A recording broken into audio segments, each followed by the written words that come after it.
So dear student, this is Sarik sir from Begum foundation classes.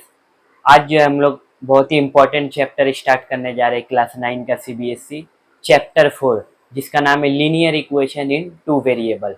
तो चलिए हम लोग स्टार्ट करते हैं।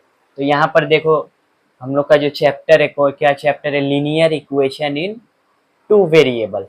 तो हम लोग सबसे पहले इस चैप्टर को स्टार्ट करने से पहले इसका हम लोग इंट्रोडक्शन समझेंगे। तो अगर आप लोग एक बार तुम लोग अगर इंट्रोडक्शन समझ गए तो ये चैप्टर तुम लोग को समझने में बहुत आसानी होगा। तो क्या है चैप्टर का नाम, linear equation in two variable. तो सबसे पहले समझो कि लीनियर इक्वेशन किसको बोलते हैं। ठीक है, देखो यहाँ पे लीनियर इक्वेशन का डेफिनेशन लिखा हुआ क्या है। बोला है a linear equation in which highest power of variable is always one.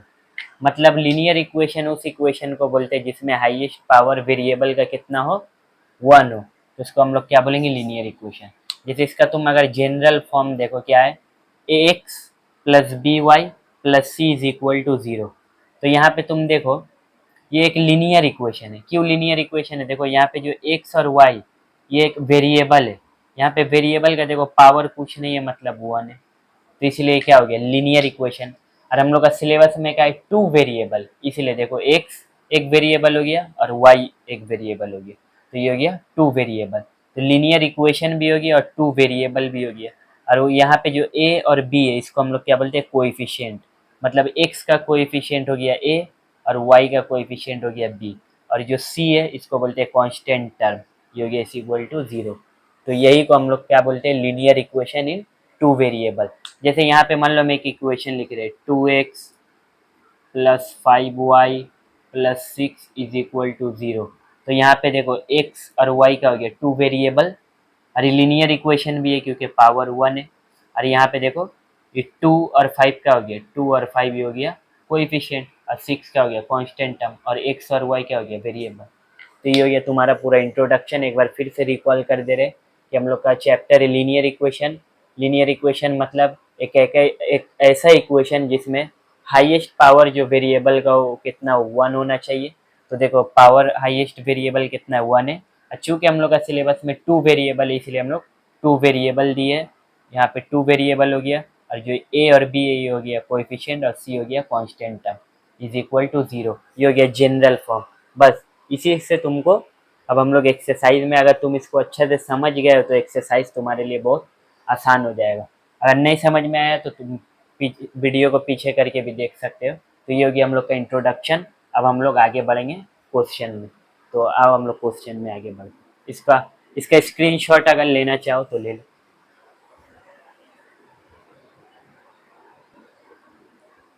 So student यहाँ पर देखो तुम लोग का पहला क्वेश्चन एक्सरसाइज, यहाँ पे लिख सकते हो एक्सरसाइज 1.4। ठीक है, एक्सरसाइज सॉरी 4.1। तो एक्सरसाइज 4.1 में तुम्हारा पहला क्वेश्चन है, the cost of a notebook is twice the cost of a pen. Write a linear equation in two variable to represent this statement. ठीक है, इसको करना है कैसे, देखो लिखो सॉल्यूशन। मान लेंगे हम लोग let the cost of notebook को अगर हम लोग मान लें रुपीस एक्स। ठीक है, and the cost of pen, इसको अगर हम लोग मान ले रुपीस वाई। तो अकॉर्डिंग टू प्रॉब्लम क्या बोला, अकॉर्डिंग टू प्रॉब्लम बोला है नोटबुक का जो मतलब कॉस्ट होगा वो पेन का कितना होगा, ट्वाइस होगा, मतलब दुगना। क्या बोला, नोटबुक का जो कॉस्ट होगा वो पेन का क्या होगा, ट्वाइस होगा। देखो यहाँ पे लिखा हुआ ट्वाइस मतलब डबल। ऐसा करने से दोनों का हो जाएगा इक्वल। तो तुमको क्या बोले, राइट बोला है क्या, write a linear equation in two variable to represent this statement. तो इसका लीनियर इक्वेशन बनाना। तो यहाँ से कैसे कैसे करेंगे हम लोग, देखो एक्स टू वाई को यहाँ ले आएंगे तो हो जाएगा माइनस टू वाई, इधर कुछ नहीं बचा मतलब जीरो। तो ये देखो बन गया लीनियर इक्वेशन टू वेरिएबल। तो ये क्या हो गया, required linear equation in two variable. ठीक है, तो ये हो गया हम लोग का आंसर, उतार लो। समझ में आया? फिर से एक बार समझा रहे, क्या बोला है? बोला कॉस्ट ऑफ जो नोटबुक है वो उसका मतलब पेन का कॉस्ट का डबल है। तो ऐसा करने से तुमको एक लीनियर इक्वेशन लिखना है जिसमें दो वेरिएबल होना चाहिए। तो नोटबुक का अगर हम लोग कॉस्ट को एक्स मान ले और पेन का कॉस्ट को वाई मान ले, तो अकॉर्डिंग टू प्रॉब्लम का बोले नोटबुक का जो प्राइस कॉस्ट है वो पेन का क्या है, दुगना है। तो ऐसा करने से देखो एक से सिरा 2y को यहाँ ले आएंगे तो -2y इज इक्वल टू 0। ये हो गया हम लोग का linear required linear equation in two variable. ये हो गया आंसर। ठीक है, ये बहुत ठीक है, बहुत इंपॉर्टेंट क्वेश्चन है, इसको उतार लो।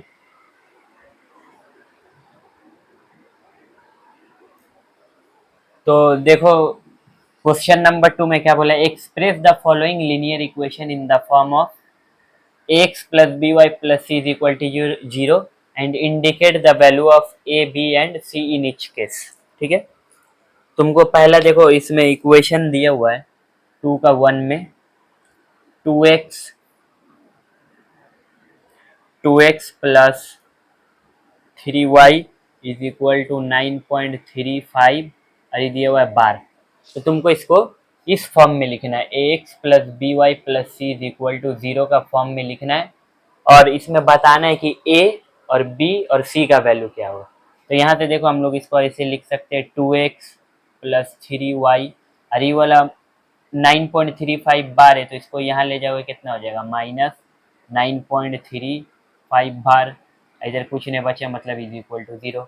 अब तुम यहाँ से बोलो a का वैल्यू कितना हो जाएगा, x का साथ जो टर्म है वो हो गया a मतलब 2, साइन के साथ लेना है, प्लस है तो लिखा नहीं जाता है।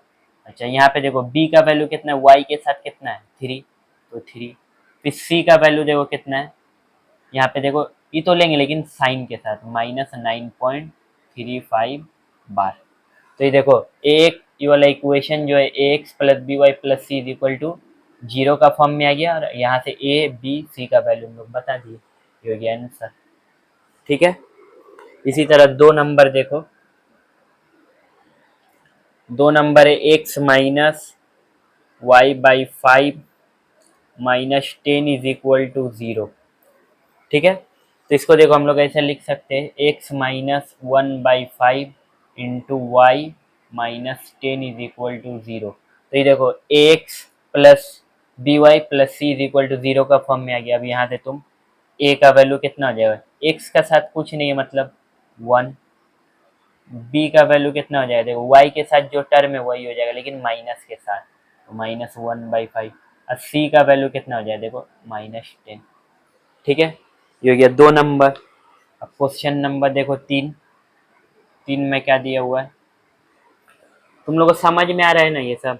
अगर नहीं समझ में आए तुम लोग कमेंट में हमको बता सकते हो। ठीक है, तो यहाँ पे जैसे देखो लिखा हो -2x plus 3y is equal to 6। देखो यहाँ से हम लोग कैसे लिखेंगे, -2x प्लस 3y प्लस 6 को यहाँ लिया हो तो हो जाएगा -6। ऐसा इसलिए किया ताकि इस फॉर्म में आ जाए। ठीक है, देखो इस फॉर्म में आ गया। अब a का वैल्यू कितना हो जाएगा, देखो x के साथ कौन सा टर्म है 2 लेकिन माइनस भी है इसलिए -2। b का वैल्यू कितना हो जाएगा, y के साथ जो टर्म है वो b हो गया 3 और c का वैल्यू देखो कितना है -6। आए समझ में? अच्छा नेक्स्ट देखो क्वेश्चन नंबर 4, 4 में दिया हुआ है x is equal to 3y। तो यहाँ से देखो कैसे करेंगे, x 3y को यहाँ लिख लेंगे तो हो जाएगा -3y। अरे देखो यहाँ पे एक्स वाई वाला वैल्यू है लेकिन सी नहीं है तो सी अपना तरफ से हम लोग 0 बैठा देंगे इज इक्वल टू 0। तो देयर फॉर ए का वैल्यू कितना हो जाएगा, एक्स के साथ क्या टर्म है यहाँ, कुछ नहीं है मतलब कितना है 1। इसी तरह बी का वैल्यू देखो कितना हो जाएगा, वाई के साथ कितना है -3 और सी का वैल्यू देखो कितना है 0। तो ये हो गया क्वेश्चन नंबर 4। ठीक है, तुम लोग इसको उतार लो फिर हम लोग नेक्स्ट क्वेश्चन पे आएंगे। इसका स्क्रीनशॉट ले लो। ठीक है, तो ये हो गया हम लोग का क्वेश्चन नंबर 4। अच्छा 5 नंबर में देखो क्या दिया हुआ है,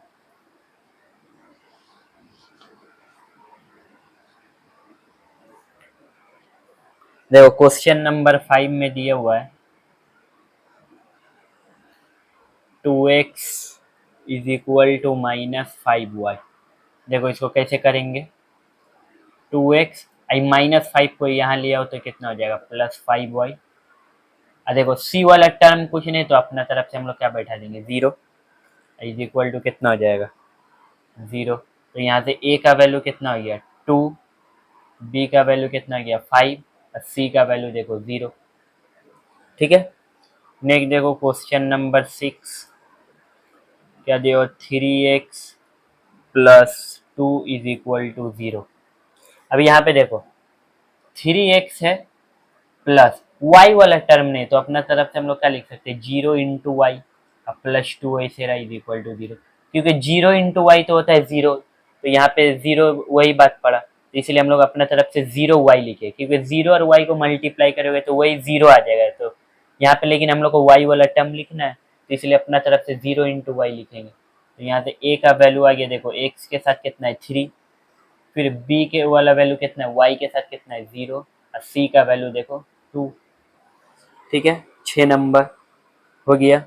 अच्छा, और 7 नंबर देखो, यहाँ पर 7 नंबर क्वेश्चन है, y-2 इज इक्वल टू 0। तो यहाँ पे देखो x वाला टर्म नहीं है, तो यहाँ से अपना तरफ से हम लोग कितना लिखेंगे, 0x + y-2 is equal to 0। तो यहाँ से कितना हो जाएगा, देखो a का वैल्यू कितना हो गया, देखो ये इस फॉर्म में आ गया, ax + by + c is equal to 0।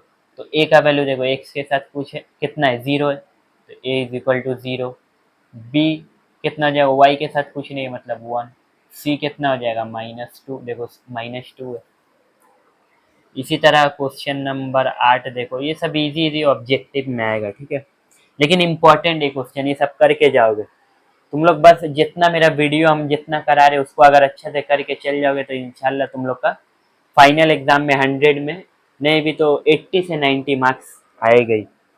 ठीक है, अच्छा 8 में देखो 5 इज इक्वल टू कितना है, 2x। तो इसको हम लोग कैसे लिख सकते हैं, 2x, अब 5 को इक्वल टू का इधर ले आओ तो -5 इज इक्वल टू 0। अब यहाँ देखो 2x तो ठीक है, अब y वाला टर्म नहीं है तो अपना तरफ से क्या लिखेंगे, 0 इंटू वाई, अब -5 इज इक्वल टू 0।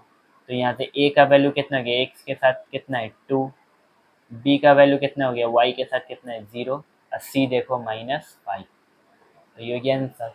तो बस देखो यही हम लोग का 2 क्वेश्चन था, 1 नंबर इससे पहले करा, ये 2। तो बस यही 4 पॉइंट हो गया एक्सरसाइज कंप्लीट। इसके बाद आएगा 4.2, उसका नेक्स्ट वीडियो हम अपलोड कर देंगे जल्दी। तो एक्सरसाइज 4.1 में जितना तुमको इंट्रोडक्शन और क्वेश्चन बताया उसको एकदम अच्छा से प्रैक्टिस कर लो, और नहीं समझ में वीडियो को बार बार देखो। और तुम एडमिशन लेना चाहते हो तो इस नंबर पे हमको कॉल कर सकते हो या कमेंट कर सकते हो कि सर हमको ये समझ में नहीं आया। ठीक है, ये मेरा नंबर है, व्हाट्सअप नंबर, इसमें तुम कॉल कर सकते हो। ठीक है, और तुम लोग से एक ही रिक्वेस्ट है कि ज़्यादा से ज़्यादा वीडियो को, जितना क्लास 9 10 जितना स्टूडेंट पढ़ रहा है सीबीएसई बोर्ड में, उसको तुम लोग शेयर करो, और ज़्यादा से ज़्यादा सब्सक्राइब करो, लाइक करो, और जितना हो सके शेयर करो। ठीक है, तो इसी के साथ हम लोग एक्सरसाइज 4.1 कंप्लीट होता है। तो नेक्स्ट 4.2 नेक्स्ट वीडियो में हम लोग इंशाल्लाह बनाएंगे। तो आज के लिए इतना ही, ठीक है।